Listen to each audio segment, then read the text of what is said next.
Hi hello friends, എല്ലാ കൂട്ടുകാർക്കും നമ്മുടെ ഇഷ്ടമാത്ര സീരിയലിൽ നല്ലൊരു എപ്പിസോഡിലേക്ക് തന്നെ സ്വാഗതം കേട്ടോ.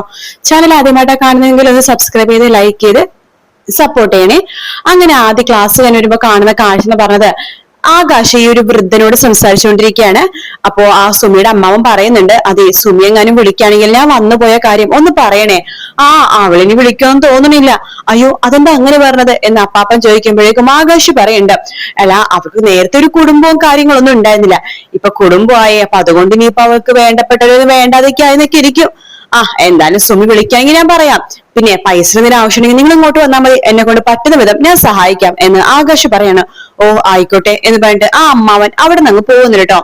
ആ സമയത്ത് തിരിച്ച് ആദ്യം വീട്ടിലേക്ക് കയറുന്നുണ്ട്. അതിനെ കാണുമ്പോ ആകാശ്, ഈശ്വര ഇവനെങ്ങാനും കേട്ട് കാണോ, വിളഞ്ഞ വിത്താണ് എന്ന് പറഞ്ഞിട്ട് മോനെ നീ എത്തിയോ, അല്ല ആകാശങ്ങളെ ആരാ അതെന്ന് ചോദിക്കുമ്പോ അതോ അതിന്റെ പരിചയത്തിലൊരാളാണ്, എപ്പോഴും സഹായത്തിന് വേണ്ടി വരും, ഒട്ടും വയ്യന്നേ, അതുകൊണ്ട് ഞാൻ കുറച്ച് പൈസ കൊടുത്ത് സഹായിച്ചു, ഇങ്ങനത്തേക്കുള്ളവരല്ലേ മോനെ നമ്മൾ സഹായിക്കേണ്ടത് എന്ന് പറയാണ്. ആദ്യം അകത്തേക്ക് കയറി പോവാണ്. ആ സമയത്ത് ആകാശിനൊന്ന് നോക്കുന്നുണ്ട്. ആകാശ് ഇവരെന്താ ഇങ്ങനെ നോക്കുന്ന രീതിയിൽ ആദ്യം നോക്കാണ്. ആദ്യം അകത്തേക്ക് കയറി പോകുന്നുണ്ട് കേട്ടോ. അങ്ങനെ ആകാശ് ഇവനെ സൂക്ഷിക്കണം, ഇവനെ വിശ്വസിക്കാൻ പറ്റില്ല എന്ന രീതിയിൽ ഇങ്ങനെ ആലോചിക്കുന്നുണ്ട്. അതിനുശേഷം കാണിക്കുന്നത് മഞ്ജുമേനെയാണ്. മഞ്ജുമയാണെന്നുണ്ടെങ്കിൽ അങ്ങോട്ടും ഇങ്ങോട്ടും രാത്രി വെള്ളം എടുക്കാൻ വേണ്ടി നടക്കുന്ന സമയത്താണ് ആ അജിത്ത് എന്ന് പറഞ്ഞ പുള്ളിക്കാരുണ്ടല്ലോ റെസ്റ്റോറന്റിൽ കണ്ട മെഡിക്കൽ റപ്പ്, അയാള് മഞ്ജുമയുടെ ഫോണിലേക്ക് ഒരു മിസ് കോൾ അടിക്കാണ്. മഞ്ജുമ വേഗം മൊബൈൽ നോക്കാണ്, ആരാ ഈ സമയത്ത് മിസ് കോൾ അടിക്കണത് എന്ന് പറഞ്ഞിട്ട് ആ ഫോൺ എടുത്തിട്ട് അതിലേക്ക് കോള് വിളിക്കുന്നുണ്ട്.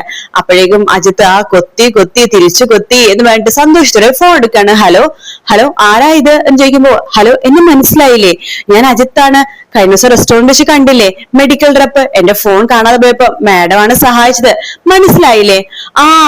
ഇപ്പൊ മനസ്സിലായി എന്ന് പറയാണ്. അല്ല പേരെന്തായിരുന്നു, മഞ്ജിമ എന്നല്ലേ, ഞാൻ മഞ്ജിന്ന് വിളിച്ചോട്ടെ? അതിനെന്താ വിളിച്ചോ എന്ന് മഞ്ജിമ പറയാണ്.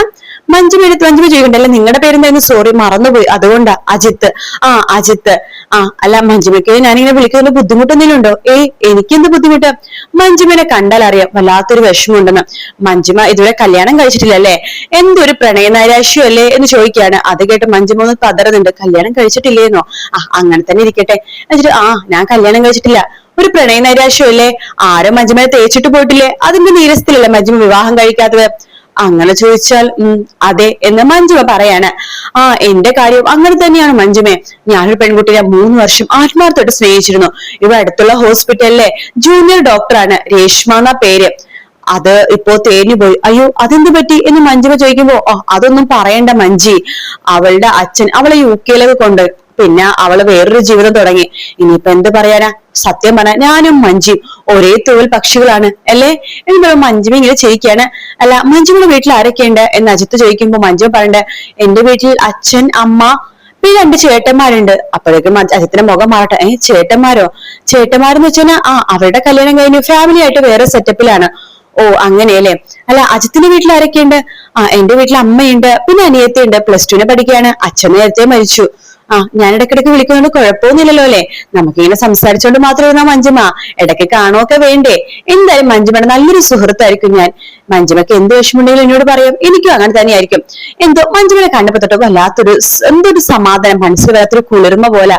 അതെന്താ എന്ന് മഞ്ജുമ ചോദിക്കുമ്പോ, ഒന്നുമില്ല, ഇത്ര നാളെ രേഷ്മ നഷ്ടപ്പെട്ടതിന്റെ വിഷമത്തിലായിരുന്നു ഞാൻ. ഉറങ്ങാൻ കിടക്കുമ്പോഴൊക്കെ രേഷ്മയുടെ മുഖമായിരുന്നു. ഇന്ന് ഞാൻ സുഖമായിട്ട് കിടന്നുറങ്ങും. അതെന്താ? ഇന്ന് ഞാൻ രേഷ്മനെ ആലോചിക്കില്ല, മഞ്ജുമേനെ ആലോചിക്കുള്ളൂ, മഞ്ജുവിന്റെ മനസ്സിലുണ്ടല്ലോ എന്ന് പറയാണ്. അപ്പോഴേക്കും അവിടേക്ക് രാമനാഥ വരുവാണ്. ശരിയെന്നാ ഞാൻ പിന്നെ വിളിക്കാം, ഗുഡ് നൈറ്റ് എന്ന് പറഞ്ഞിട്ട് മഞ്ജുമ ഫോൺ വെക്കാണ്. അത് കാണുമ്പോഴേക്കും നമ്മുടെ അജിത്ത് മനസ്സിൽ വിചാരിക്കണേ, എടി മഞ്ജുമേ, ഞാൻ നിന്നെ ഇവിടേക്ക് കൊണ്ടുവരും, എന്റെ ബെഡിലേക്ക് കൊണ്ടുവരും എന്നൊക്കെ പറഞ്ഞിട്ട് ഇങ്ങനെ ഇരിക്കുമ്പോ അജിത്തിന്റെ ഫോൺ ബെല്ലടിക്കാട്ടോ. രേഷ്മ സെയിൽസ് ഗേൾ, ആർക്ക് വേണം ഇവളെ എന്ന് പറഞ്ഞിട്ട് ഫോൺ കട്ട് ചെയ്യാണ്. ആ സമയത്ത് രാമനാഥൻ മഞ്ജുമയോട് ചോദിക്കണ്ട്, ആരാടി ഈ സമയത്ത് ഫോണില്?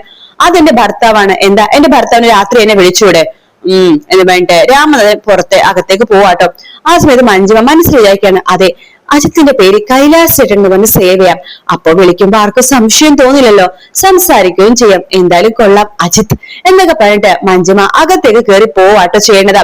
അതിനുശേഷം പിന്നീട് കാണിക്കണത് നമ്മുടെ മാഷിനെയും അതുപോലെ പ്രിയാമണിനെയാണ്. രണ്ടുപേരും സംസാരിക്കാനൊന്നും ആളില്ലാതെ ഒറ്റയ്ക്കിരിക്കാണ്. അപ്പൊ പ്രിയാമണി പറയുന്നുണ്ട്, എന്ത് പറയാനാ, ആകെ ഒറ്റപ്പെട്ടു പോയ പോലെ. അശുയുടെ വിവാഹം കഴിച്ചപ്പോ ഇഷിത ഉണ്ടെന്ന് സമാധാനമായിരുന്നു, ഇഷുയുടെ വിവാഹം കഴിഞ്ഞപ്പോ സുജി ഉണ്ടെന്ന് സമാധാനം, ഇപ്പൊ എല്ലാരും പോയല്ലേ. അതെ, എന്നാലും സുജിന് ഇത്ര പെട്ടെന്ന് മഹേഷ് വിടണ്ടായിരുന്നു എന്ന് മാഷ് പറയുന്നുണ്ട്. പ്രിയാമണി പറയുന്നുണ്ട്, മാഷ് അതിനെക്കുറിച്ച് ഞാൻ സ്വപ്നയുടെ അടുത്ത് ചോദിച്ചായിരുന്നു. അപ്പൊ സ്വപ്നം പറഞ്ഞത് വിനോദ് ഇവിടെ നിന്ന് കഴിഞ്ഞാൽ ചിലപ്പോ ആകാശ് അടുത്ത് പ്രതികാരം ചെയ്യാൻ പോയാലോ, അതുകൊണ്ട് അവര് പെട്ടെന്ന് പറഞ്ഞയച്ചെന്നാ പറഞ്ഞത്. ആ അതും ശരിയായിരിക്കും എന്ന് മാഷ് ഇങ്ങനെ പറഞ്ഞുകൊണ്ടിരിക്കെ ആരോ ഫോണിൽ ബെല്ലടിക്കാട്ടോ. മാഷ് പറഞ്ഞു, ആ ചിലപ്പോ സുജിയും വിനോദും ആയിരിക്കും, വാതിൽ തുറക്ക് എന്ന് പറയുമ്പോ പ്രിയാമണി വാതിൽ തുറക്കുമ്പോ നമ്മുടെ രാമനാഥന് സ്വപ്നമല്ലിയാട്ടോ കയ്യിൽ കുറെ പലഹാരങ്ങളായിട്ടാണ് വന്നിരിക്കുന്നത്. ആഹാ, വിരുന്നുകാരോ? അയ്യോ, നമ്മള് വിരുന്നുകാരാണ് മാഷ്, ഒരു വാതിൽ തുറന്നാൽ നമ്മൾ പരസ്പരം കാണില്ലേ? ഞങ്ങൾ വന്നത് വേറൊന്നിനല്ല, ഞങ്ങളുടെ മരുമകളുടെ 5ാം മാസമാണ്. അപ്പൊ അതിന് 5 കൂട്ടം പലഹാരങ്ങളായിട്ട് നിങ്ങളെ ക്ഷണിക്കാൻ വേണ്ടി വന്നിരിക്കുക ഞങ്ങള് എന്ന് സ്വപ്നവലി പറയാണ്. അത് കേട്ട് പ്രിയാമണി പറഞ്ഞു, ആഹാ, നിങ്ങൾക്കൊക്കെ ആ ചടങ്ങ് ഉണ്ടായിരുന്നോ? എനിക്ക് ഈ ചടങ്ങിന്റെ കാര്യം നിങ്ങൾക്ക് പറയാൻ വല്ലാത്ത മടിയായിരുന്നു. അവിടെ എങ്ങനെയാണെന്ന് അറിയില്ലല്ലോ, ആ ചടങ്ങൊക്കെ ഞങ്ങൾക്കുണ്ട്. അപ്പൊ 5ാം മാസത്തെ 5 കൂട്ടം പലഹാരങ്ങൾ സ്വപ്നവലി ഉണ്ടാക്കിയ പലഹാരങ്ങളാ ആണോ? എങ്കിൽ നമുക്ക് അടുക്കളയിൽ പോയിട്ട് ഇതൊക്കെ ഒന്ന് നിരത്തി വെക്കാം എന്ന് പറഞ്ഞിട്ട് പ്രിയാമണി അടുക്കളയിൽ പോയിട്ട് പലഹാരങ്ങളൊക്കെ നിരത്തി അവിടെ കൊണ്ടുവരുന്ന വിശേഷിച്ച് ചായ ഇട്ടുകൊണ്ട് വരുന്നുണ്ട്. മാഷ് സ്വപ്നവലി പറയണ്ട, അതെ മരുമോളുടെ പുഞ്ഞാരച്ഛനായിട്ടുള്ള മാഷ് തന്നെ ആദ്യത്തെ പലഹാരം കഴിക്കുക, അതിനെന്താ ഞാൻ തന്നെ കഴിച്ചു നോക്കാം എന്ന് പറഞ്ഞിട്ട് അതിലൊരു നെയ്യപ്പം എടുത്ത് വായിലേക്ക് ഇടാണ്. ആഹാ, കൊള്ളാം, ഇതില് സ്നേഹത്തിന്റെ മധുരം കൂടി ഉണ്ട്, കഴിച്ചു നോക്കിയ പ്രിയാമണി, താനാണ് ഇനി കഴിക്കേണ്ടത് എന്ന് പറയാണ്. പ്രിയാമണി അതായത് ഒരു കുറച്ച് ചെറിയ കഷെടുത്ത് വായിലേക്ക് വെച്ചിട്ട് പൊട്ടിക്കരയാട്ടോ. എന്റെ മോൾക്ക് ഇതുപോലത്തെ ഒരു സൗഭാഗ്യം ഉണ്ടോ എന്ന് ഞാൻ വിചാരിച്ചേ ഇല്ല എന്ന് പറയുമ്പോഴേക്കും സ്വപ്നവലി പറഞ്ഞു, പ്രിയെ ഇങ്ങനെ കരയല്ലേ, അല്ല സ്വപ്നം, ഇനി എന്റെ മോളുടെ ഉണ്ണിനെ കഴിട്ട് എനിക്ക് മരിച്ചാലും കുഴപ്പമില്ല, അത്ര സംതൃപ്തി ഉണ്ട് മനസ്സിന് എന്നൊക്കെ പറയാണ്. അത് കേൾക്കുമ്പോ പ്രിയാമണിന മാഷും നമ്മുടെ സ്വപ്നവലി രാമനാഥനൊക്കെ ഇങ്ങനെ നോക്കാട്ടോ. പ്രിയാമണി കരഞ്ഞുകൊണ്ട് പലഹാരമൊക്കെ കഴിക്കുന്നുണ്ട്. പിന്നീട് കാണിക്കുന്നത് നമ്മുടെ സുജി വക്കീലിനെയാണ്. വക്കീൽ നമ്മുടെ മഹേഷിനെ വിളിക്കുന്നുണ്ട്. ഹലോ മഹേഷ്. ആ വക്കീലെ പറ. അതെ, ഞാനൊരു നോട്ടീസ് അയച്ചിരുന്നു, വായിച്ചു നോക്കിയിരുന്നല്ലോ അല്ലെ? എല്ലാം വായിച്ചു നോക്കി വക്കീലെ. അല്ല മഹേഷിന് സമയം ഉണ്ടെങ്കിൽ ഒന്ന് ഓഫീസ് വരെ വരാവോ? നാളെയാണ് ഹിയറിങ്, ഒന്ന് വരാവോ? അല്ലെങ്കിൽ ഞാൻ അങ്ങോട്ടേക്ക് വേണമെങ്കിൽ അങ്ങോട്ട് വരാം. മഹേഷ് തിരക്കാണെന്ന് എനിക്കറിയാം. അയ്യോ, തിരക്കാണെങ്കിലും ഈ കാര്യത്തിന്, എന്റെ മോന്റെ കാര്യത്തിനല്ലേ, ഞാൻ എന്ത് തിരക്കാണെങ്കിൽ മാറ്റിച്ചിട്ട് അങ്ങോട്ടേക്ക് വരാം. ശരിയെന്നാ എന്ന് പറഞ്ഞിട്ട് ഫോം വെക്കാണ്. ഇഷിത പറയണ്ട്, അതെ മഹേഷേ ഭക്ഷണം കഴിക്കാൻ വാ എന്ന് പറയുമ്പോഴേ, അതെ എനിക്ക് അത്യാവശ്യമായിട്ട് ഒരു സ്ഥലം വരെ പോകാനുണ്ടോ. എവിടേക്കാ എന്ന് ചോദിക്കുമ്പോഴേക്കും, അത് സുജി വക്കീൽ വിളിച്ചിരുന്നു, നാളെയാണ് ആദ്യയുടെ കേസ് കോടതിയിൽ പരിഗണിക്കുന്നത്. അപ്പൊ കുറച്ച് കാര്യങ്ങൾ എന്തോ സംസാരിക്കാനുണ്ട്. നമ്മുടെ സ്വപ്നം നാളെ സാക്ഷാത്കരിക്കാൻ പോവാടോ. എന്റെ 2 മക്കളും എന്റെ അടുത്ത് വരാൻ പോവാ. ഇതിനേക്കാൾ സന്തോഷം വേറെ എന്തുണ്ട്? ഞാൻ എന്നാ പോയിട്ട് വരാം എന്ന് പറഞ്ഞിട്ട് മഹേഷ് അവിടെ നിന്ന് ഇറങ്ങാണ്. ഇഷിത ഇങ്ങനെ പ്രാർത്ഥിച്ചുകൊണ്ടിരിക്കാട്ടോ. ഇതിനിടയിൽ ഒരു സീൻ ഉണ്ട് നമ്മുടെ മാധവിന്റെ ലയയുടെ. ലയ മാധവനെ കാത്ത് റൂമിലിരിക്കുമ്പോ മാധവ് അവിടേക്ക് വരുന്നുണ്ട്. ലയ ചോദിക്കണ്ട, മാധവ് എവിടെയാ പോയത്? ആ അതോ ഡോക്ടർ വിളിച്ചിട്ടായിരുന്നു, അത് ഞാൻ കണ്ടു. ഡോക്ടർ എന്താ പറഞ്ഞത്? എപ്പോഴും പറയാനുള്ള പോലെ തന്നെ ഉപദേശം. അങ്ങനെ പറയില്ലേ മാധവ്, ഡോക്ടർ നമ്മളെ ഉപദേശിക്കല്ല, നമ്മളെ നേർവഴിക്ക് നടത്തുകയല്ലേ. സത്യം പറഞ്ഞാൽ മാധവിനേക്കാൾ ഉപദേശം എനിക്കാണ് കിട്ടുന്നത് കേട്ടോ. ആ സമയത്ത് എനിക്ക് തോന്നും എന്നെ നേരത്തെ ഇങ്ങോട്ട് കൊണ്ടുവരേണ്ടതായിരുന്നു എന്ന്. അതെ, കഴിച്ചാലോ? താൻ കഴിച്ചില്ലേ? ഇല്ല, മാധവ് വരാതെ എങ്ങനെയാ ഞാൻ കഴിക്കണത്? എടോ, താൻ എപ്പോഴും ഇതേ ഇരിപ്പോടെ ഇരിക്കണ്ടോ, വേണമെങ്കിൽ വീട്ടിൽ പോയിട്ടൊക്കെ വന്നോ. ഇല്ല, എന്റെ ഭർത്താവ് എവിടെയാ ഉറങ്ങണത്, അവിടെ ഞാൻ ഉറങ്ങുള്ളൂ. മുമ്പ് ഞാൻ എന്റെ സാധനമായിരുന്നല്ലേ. ഒരു കുഞ്ഞത്തിന്റെ പേരിൽ മാധവന് എന്തൊക്കെ തരത്തിൽ ഞാൻ വിഷമിപ്പിച്ചിട്ടുണ്ട്. നമുക്ക് വിരിച്ചത് നമുക്ക് കിട്ടുള്ളൂ മാധവ്, അതെനിക്കിപ്പോ മനസ്സിലായി. മാധവിന് ഭക്ഷണം വിളമ്പട്ടെ? ആയിക്കോട്ടെ, താനും എടുക്കണം. ആ അതെ എന്ന് പറയാണ്. അങ്ങനെ ലയയും മാധവും ഭക്ഷണം കഴിക്കാൻ വേണ്ടി ഇരിക്കുമ്പോഴേക്കും ലയ പറയണ്ടേ, എനിക്കൊരു ആഗ്രഹമുണ്ട്, മാധവ് സാധിച്ചല്ലോ. എന്താഗ്രഹം? എന്നെ കൊണ്ട് പറ്റുന്നതാണെങ്കിൽ സാധിച്ചു തരാം. അത് എനിക്ക് മാധവ് വാരിത്തരണം എന്ന് പറയാണ്. മാധവ് ഉരുള്ള ചോറെടുത്തിട്ട് നമ്മുടെ ലയക്ക് വാരിക്കൊടുക്കാണ്. ലയെ മുഴുള്ള ചോറെടുത്തിട്ട് മാധവിന് വാരി കൊടുക്കുന്നുണ്ട്. രണ്ടുപേരും ഭയങ്കര സന്തോഷത്തിൽ അങ്ങനെ നിൽക്കാട്ടോ. പിന്നീട് മഹേഷ് നമ്മുടെ സുജി വക്കീലിനെ കാണാൻ വേണ്ടി സുജിയുടെ ഓഫീസിലേക്ക് പോകുന്നുണ്ട്. മഹേഷിനോട് സുജി ചോദിക്കുന്നുണ്ട്, അല്ല മഹേഷ് പെറ്റീഷൻ വായിച്ചിരുന്നോ? അതിൽ പറഞ്ഞതൊക്കെ കറക്റ്റ് ആണല്ലോ അല്ലെ? എല്ലാം കറക്റ്റ് ആണ്, ഒരു നുണയുമില്ല, സത്യസന്ധമായിട്ടുള്ള കാര്യങ്ങളാ സുജി വക്കീൽ എഴുതിയിരിക്കുന്നത്.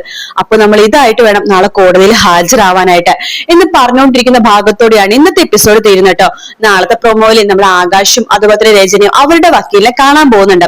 അപ്പൊ ആ വക്കീല് ചോദിക്കുന്നുണ്ട്, അല്ല നിങ്ങൾ ഇവര് ഭാര്യ ഭർത്താക്കന്മാരാണോ? എടുത്തു വായിക്ക ആകാശ് പറയണ്ടേ, അല്ല ഇവളെന്റെ ഫ്രണ്ടാണ് എന്ന് പറയാണ്. അത് കേട്ട് രജനിയുടെ മുഖം മാറാട്ടോ. പിന്നീട് കാണിക്കുന്നത് ഇഷിതേനെയാണ്. ഇഷിതക്ക് പെട്ടെന്ന് വയറുവേദന വരെയാണ്, ഹോസ്പിറ്റലിൽ കൊണ്ടുപോകുന്നുണ്ട്. അത് കഴിഞ്ഞ് മഞ്ജിമ പറയുന്നുണ്ട്, ഓ ആരും പേടിക്കൊന്നും വേണ്ട, ഇത് വല്ല ഗ്യാസ് കയറിയതായിരിക്കും എന്ന് പറയുന്ന ഭാഗത്തോടെയാണ് പ്രൊമോ തീരുന്നത്. വീഡിയോ ഇഷ്ടപ്പെട്ടാൽ ലൈക്ക് ചെയ്യുക, സബ്സ്ക്രൈബ് ചെയ്യുക, കമന്റ് ചെയ്യുക. മറ്റൊരു വീഡിയോ കാണാൻ ടേക്ക് കെയർ, ബൈ ബൈ.